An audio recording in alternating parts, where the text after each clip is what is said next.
I was 30, Where did you live during the war? and I was married, and I had 2 children. We had 2 children, and we lived in Westwood on Oak Ridge Drive, Dayton, Ohio, and it was about 3 miles from the Veterans Hospital. And I was kind of worried that my husband would have to go to the service too, because although he was 6 years older than I, and I guess that's the reason. And then we had 2 children.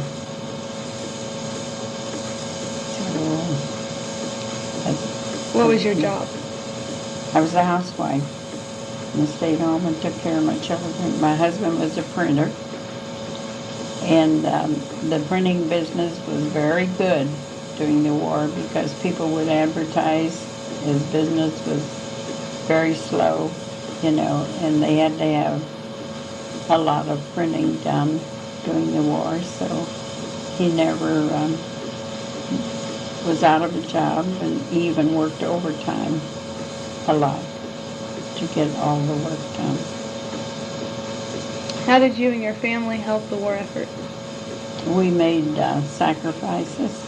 You just, everybody, it seems like everybody just pitched in, and nobody really complained about the sacrifices we were making because we were making it for the country. And you just sacrificed wherever you could, Whatever they asked you to do, you would do. Mm-hmm. Which products were rationed? Gasoline was one, and meat was another one, and sugar that I can remember. And gasoline, I think you had, I think we had coupons or stamps. I don't really recall that. I know we had stamps for one thing. It could have been meat or the gas. And then if you didn't use, and they would suggest that everybody would get a ride to work, ride with other people, pool their rides, and ride with other people, and that way they'd save the gas. And the meat, if you had a small family and you didn't use all your meat coupons, then you would end up giving it to your neighbor who had a larger family than what you did. And that way they could get meat, more meat than what was allotted them, because of a smaller family not needing that much meat. And I think that was the same with the sugar too. How did you deal with the shortages during the war? Well, we kind of implemented different things. If you couldn't have it, then of course you had to do without. So that's what we did. We just did without. What did you do for entertainment during the war? Well, I had a sister and husband, a brother-in-law, living here in Dayton, and we would. They were about our age, and they just had one child, and we would go back and forth to their house, and they'd come to our house, and we'd play cards, and we never went to shows because you couldn't. First place you couldn't afford it, and they didn't want you to be spending the money. You didn't have the money to spend really. So that's how we would entertain. You'd entertain friends and play cards. How was morale during the war? Well, it was very low because people,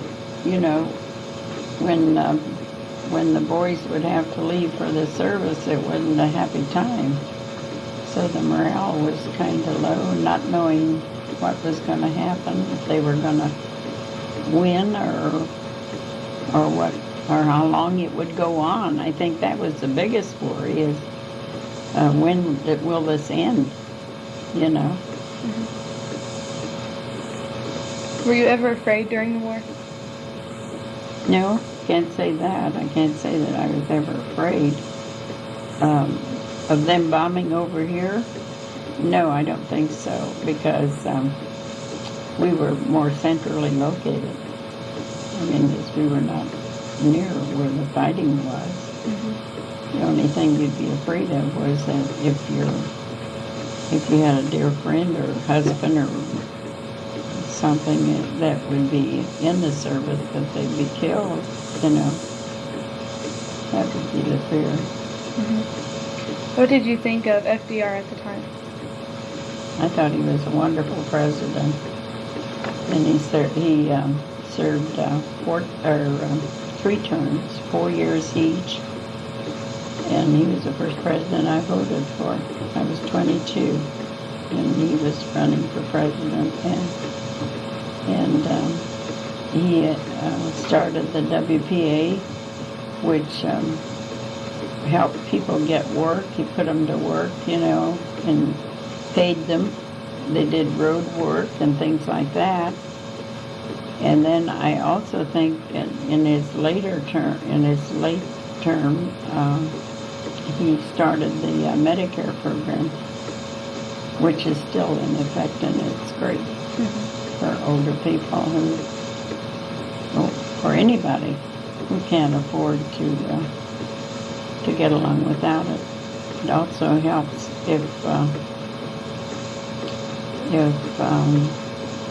you lose your husband or your wife, well, mostly the bread maker, if you lose your husband. Well, that was Social Security, that wasn't Medicare, so that's a different organization. I won't get into that. What did you think of Stalin? Stalin? Well, he was a communist, and he was the ruler over Russia. He didn't have the same ideas that we had, that for sure. So, and they didn't like us very well either. And, but he was a real, true communist. I don't think that Russia is so communistic now as it was in those days. What did you think of Hitler? Oh, he was terrible. Hitler, the terrible one. He was terrible. And he had no respect for people, I don't think. And he didn't like Jews at all. He wanted to kill all the Jews. And I was just happy when he was no longer living. And the same way with Mussolini. I didn't like him either, because he and Hitler were two of the same kind. They both had the same ideas: conquer the United States or conquer the world. That was their idea. Mm-hmm. So I don't think too many people had any love for them. What did you think of the dropping of the atomic bombs on Hiroshima and Nagasaki? I thought that was terrible. I just thought it was awful when I read the results of it and what it did to the people, because there were so many innocent people that were killed in that, But I guess that's what they had to do. There were so many innocent children and babies and all that were killed, and they probably had to do it in order to let them know that they meant business. They weren't going to put up with this any longer, and it did end the war. Where were you, or what were you doing when you heard about the Japanese attack on Pearl Harbor? Let's see. Well, it was on a Monday morning that I heard it. My husband got up to go to work, and we had the radio on, and we heard it then. And then my sister was living in town in Dayton, but she always came over and done her washing at my house. And so she came over that Monday morning early with her little baby, and laid her on the davenport and said, and we looked at each other and both started crying, because we said, well, we're in war, and both of us thought our husbands would have to go. And it so happened that, well, I don't know whether you want to hear this now about, do you? Yeah.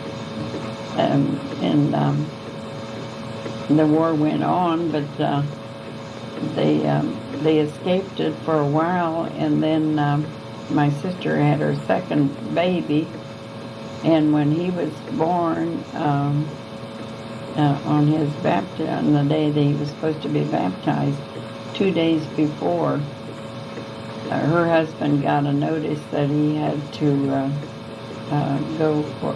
He was selected to go to the service, and we just thought it was terrible, you know. But my husband was a little bit older, so he didn't get any notice, and this was 2 days before her tiny baby of a week old was going to be baptized. So he had to go to Salina for his test and his examination, and he had to leave the next day on Monday. The baby was baptized on Sunday, which was a very sad day. I think we all cried. And then when he went down there, he passed his test and everything, and he came back, and the doctor that delivered the baby had wrote a note to the recruiter in Salina and told him that he just could not go because they had 2 small children at home. And so he got a dispensation for, I guess, about 3-4 months, or maybe 6 months. And then by that time the war was over, and we were all very, very happy that he didn't have to go. Mm-hmm. But it was a sad day, the day that he left. Mm-hmm. Have any of these opinions changed over the past years? And what? Any of your opinions about the people and about the time changed over the past years? No, I still think war is the most terrible thing of anything that could happen, you know, because it's something you can't get away from. And once you're in it, you got to stay in it. I mean, once it comes, it's just nothing to do. You just have to go along with it. Okay, I think that's it.